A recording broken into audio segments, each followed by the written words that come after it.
Komedian Wildan Delta atau Kiwil ternyata sudah 1 tahun lebih menikah dengan Fenty Vigianti. Pernikahan keduanya berlangsung secara diam-diam dan publik tidak banyak tahu terkait kabar tersebut. Baru-baru ini, Kiwil mengaku telah menikah dengan Fenty Vigianti pada tanggal 21 Oktober tahun 2020 lalu. Pernikahan keduanya sempat rahasiakan dari publik. Hingga kini Kiwil akhirnya memberikan klarifikasi. Dulu sempat tak diakui istri oleh Kiwil.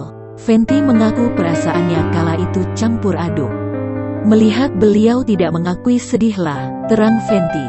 Meskipun begitu, Fenty menjelaskan ia dan Kiwil punya komitmen berdua. Hal itulah yang membuatnya tidak begitu mempermasalahkan hingga saat ini.